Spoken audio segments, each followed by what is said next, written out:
Aboard a luxurious train bound for Constantinople, a murder has taken place. The body lies slumped in a first-class compartment, the smell of blood barely masked by the scent of fine leather and cigarette smoke. Outside the room, passengers go about their business, drinking, gossiping, conducting business. Some are aristocrats, others revolutionaries. None know what you know, that the man lying dead was your friend and confidant. And now, if you want to track down his killer, you must assume his identity.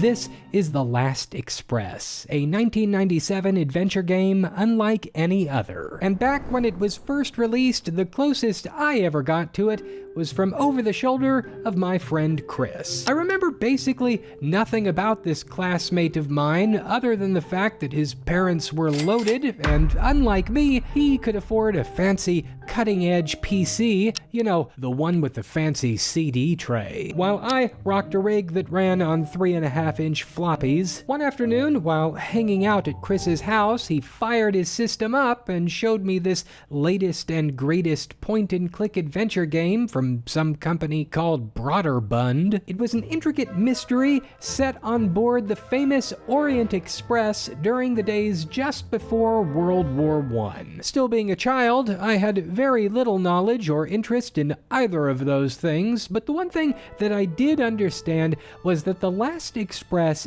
didn't play like other point-and-click games. The entire thing unfolded in real time, where a living, breathing cast of characters would go about the train and make storyline decisions whether you, the player, were watching or not. I stood and watched as my buddy Chris snuck into a train compartment, rifled through a suitcase, then froze as footsteps approached from the corridor outside. The game didn't pause to let him decide what to do. If he hesitated too long to make up his mind, it could spell disaster. I was stunned. Chris, of course, couldn't care less. He had plenty of games that he could choose from, and this one wasn't really even his. His dad had picked it up on a whim, drawn in by its historical setting. Chris played the game for a while, got bored, then quit. The disc disappeared into a stack of jewel cases, forgotten, but not by me. Don't know about you, but I didn't have the luxury of playing every game I wanted to as a child, but now I am a man. So one night, deep in the depths of nostalgia, I looked up The Last Express on a whim and found, to my utter astonishment and delight, that the game had been remastered and was now available on iOS and Steam. Suddenly, the game that got away was right there, waiting. And this time, I wasn't just watching over someone else's shoulder. I was stepping aboard the train myself. And my findings? It's interesting. It seems that this young doctor is in quite a bit of trouble. Don't believe everything you read in the papers.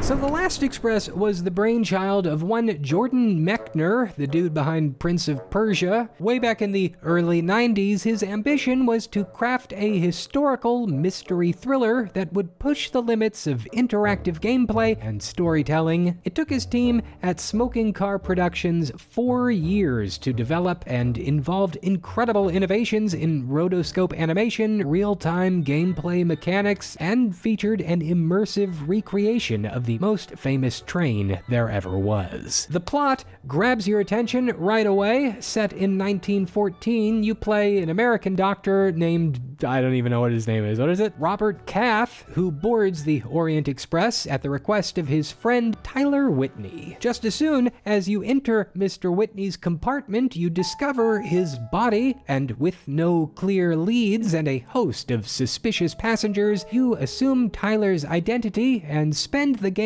navigating a veritable web of intrigue, political tensions, and personal vendettas to find out who killed your friend. It's no surprise that my buddy Chris quickly lost interest. This game is absolutely packed to the brim with historical context, totally lost on a 7-year-old kid. The train is filled with characters representing the diverse political and cultural landscape that defined pre-World War I Europe. A Serbian Italian nationalist plotting revolution, a German industrialist with his own agenda, a Russian anarchist, and a mysterious femme fatale. The first thing you'll notice is The Last Express's rotoscoped art style, where real actors were hired to perform an almost 800-page script and then traced frame by frame. This might not seem like that big of a deal nowadays, but at the time, this was a huge step up in the adventure game genre, and was also the cause for the game's long development time. Players in 1997, in exchange, enjoyed a game with true-to-life character designs, where faces had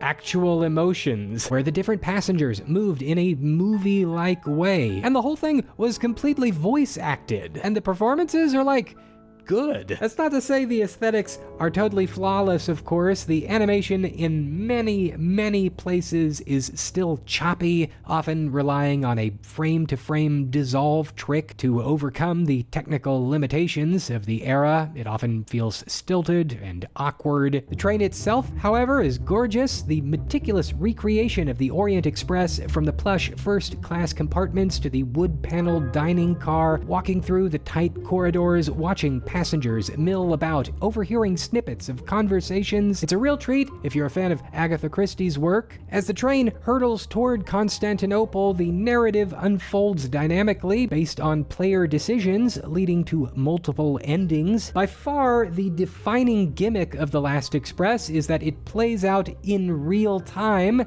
Sort of. Every minute you play counts as 6 minutes on the in-game clock, meaning once the experience begins, you've got roughly 5 real-time hours to roam around the carriages and try to figure out the mystery. Every character follows a schedule, and key events all happen whether you happen to be in the area or not. In theory, this should create a constant sense of tension. Do you sneak into a passenger's compartment while they're having dinner, not knowing how long you have before they return? Do you eavesdrop on a certain conversation instead of hunting for clues? In practice, however, it tends to be a frustrating nightmare of trial and error, because the game doesn't telegraph what's best to do during the adventure. It's incredibly easy to miss something important. You might spend 15 minutes wandering about the train only to realize that you were supposed to be eavesdropping on a vital conversation in the next car over. Or worse, you might stumble into a fail state without any warning because you didn't talk to the right person at the right time, or more likely, you got trapped in a location far past the point of no return, so that no matter what you do in a sequence, it's game over. Taking a page from Prince of Persia, the game has a rewind system, which lets you roll back the clock to try and correct mistakes you may have made, but I can promise you, after the 10th time of doing this, rewinding the clock to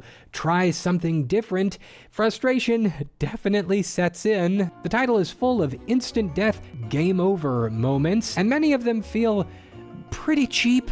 Like, if you don't figure things out in the exact right order, you'll hit a dead end and then be forced to rewind again and again and again. At times, it feels as if the game wants you to stumble into fail moments just so you can piece together the correct sequence through repetition. And while that type of gameplay might have worked in a different era, these days it definitely feels like a chore. It is a drag to keep dying, rewinding 5 minutes, trying something else, dying again, rewinding over and over and over, and then finally realizing that the mistake you made was actually 30 minutes backwards, and now you've got to redo the whole chapter again. Taking your nostalgia glasses off, that gets real old real fast. The game also shows its age in the action scenes. To put it bluntly, they stink.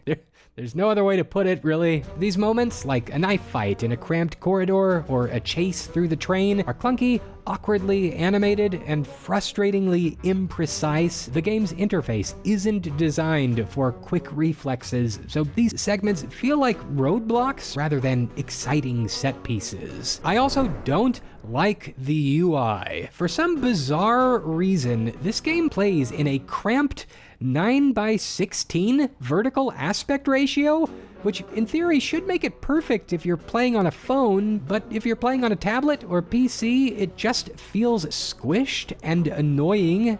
I do not understand why this decision was made, especially in an era where everyone was playing on a 4:3 standard computer screen. Worse, whenever there's a cutscene, the game is further letterboxed, meaning that the image is even more squished. Ugh.